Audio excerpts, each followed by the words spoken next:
నమస్తే, నేను Vamshi. Welcome to special drive. మళ్ళీ అదే దూకుడు, అదే జనం. ఎక్కడికక్కడ చట్టాలను ఉల్లంఘిస్తూ ముందుకు సాగుతున్నారా, లేదంటే క్రౌడ్ పుల్లింగ్ చేయాలని చెప్పి పార్టీ శ్రేణులకు ఆదేశాలు జారీ చేశారా? అసలు ఏం జరుగుతోంది?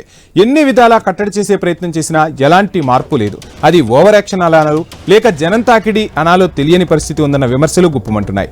గుంటూరు ఉమ్మడి జిల్లా సత్తెనపల్లిలో జరిగిన ప్రమాదంలో ఓ కార్యకర్త ప్రాణాలు కూడా పోయాయి. అటు తర్వాత జరిగిన జగన్ పరామర్శల టూర్లోనూ ప్రమాదాలు, గాయాలు అయిన సందర్భాలు అనేకం. ఇదే టూర్లో రప్ప రచ్చ కూడా ఓ లెవెల్కు వెళ్లిపోయింది. అలా హీటెక్కిన పొలిటికల్ గ్రౌండ్లో ఆట ఇంకా కొనసాగుతూనే ఉంది. నిన్న జరిగిన నెల్లూరులోనూ మళ్లీ అలజడి రేగింది. జైల్లో ఉన్న మాజీ మంత్రి కాకాని గోవర్ధన్ రెడ్డిని పరామర్శించిన జగన్ పార్టీ నేత ప్రసన్న కుమార్ రెడ్డి ఇంటికి వెళ్లారు. ఈ సందర్భంగా కార్యకర్తల తోపులాటలు, వాగ్వాదాలు మామూలుగానే చోటు చేసుకున్నాయి. పోలీసులను కింద పడేసి వెళ్లారంటూ టీడీపీ నేతలు ఆరోపణలు చేస్తున్నారు. వైసీపీ అరాచకాల పార్టీగా మారిందని అధికార పార్టీ లీడర్లు రియాక్షన్ ఇస్తున్నారు. వైసీపీ మాత్రం రీసౌండ్ ఇస్తోంది. మేమంటే ప్రభుత్వానికి భయం ఎందుకో అర్థం కావడం లేదని సాక్షాత్తు మాజీ సీఎం జగనే వ్యాఖ్యానించారు.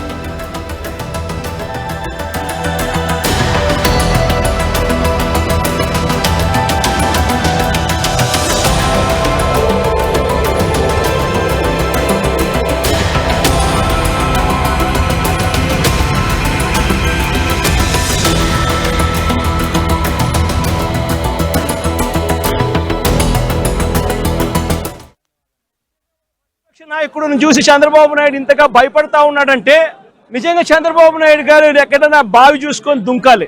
ఒక ప్రతిపక్ష నాయకుడిని చూసి, ఒక ప్రతిపక్షాన్ని చూసి ఇంతగా భయపడి ఆయన వస్తున్నాడేమో, ఆయన వస్తా ఉంటే అభిమానులను ఆపేదాని కోసం అని చెప్పి, ఆయన వస్తా ఉంటే ప్రజలను ఆపేందుకోసమని రోడ్లను కూడా తవ్విన చరిత్ర ఒక చంద్రబాబు నాయుడు గారికి మాత్రమే దక్కుతుంది.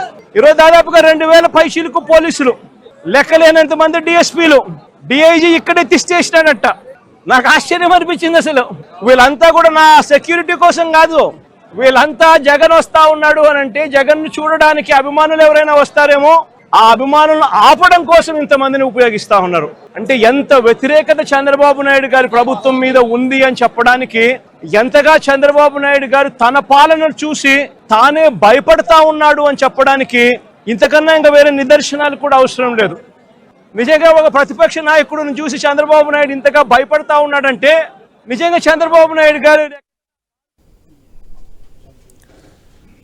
రైట్. ఇక జగన్ అన్నట్టుగానే నిజంగానే ప్రభుత్వం భయపడుతుందా? జగన్ కోసం జనాలు నిజంగా అంతలా తరలి వస్తున్నారా? ప్రభుత్వం ఎందుకు భారీ ఏర్పాట్లు చేస్తున్నా ఎక్కడికక్కడ ఇటువంటి విధ్వంసాలు జరుగుతున్నాయి? డిఐజీ స్థాయి అధికారి రావడం ఏంటి అన్నది వైసీపీ చీఫ్ అడుగుతున్న ప్రశ్న. అయితే ప్రభుత్వం మాత్రం గొడవలు జరగకుండా భద్రతా ఏర్పాట్లు చేయడం మా బాధ్యత కాదా అని రియాక్షన్ ఇస్తోంది. నిజంగా అవి పరామర్శలా లేక బల ప్రదర్శనలా అంటున్నారు హోంమంత్రి అనిత.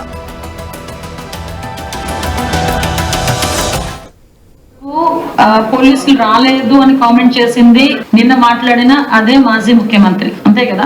ఈ రోజు పోలీసులు నా దగ్గరికి మనుషులు రావడానికి అడ్డుకుంటున్నారన్నది వాళ్ళు నిన్న మొన్న మాకు ఇచ్చిన లిస్ట్ ఏంటి, మేము ఎవరిని మొబిలైజ్ చేయట్లేదు, మేము కొంతమంది మాత్రమే వస్తున్నామని చెప్పి హెలిప్యాడ్ దగ్గర ఒక 100 మంది, అలా సంథింగ్ ఒక 100-200 మందిని పెట్టారు. సో మిగతా వాళ్ళందరూ మేము దానికి తగ్గట్టుగానే బందోబస్తు మేము రెడీ చేసుకోవాలి. మాజీ మంత్రి బయటకు వచ్చి తరలి రండి, పరిగెట్టుకుని రండి, అలా రండి, ఇలా రండి అని చెప్పేసి సినిమా స్లోగన్స్ ఇచ్చాడు ఆయన. ఒకవేళ మా ఇంటెలిజెన్స్ కూడా మాకు ఉంటది. సో ఎక్కడైనా ఏదైనా ఇబ్బంది ఎదుర్కొంటారో అటువంటిప్పుడు అనుకునేటప్పుడు ఆటోమేటిక్ గా మా పని మేము చేసుకోవాలి.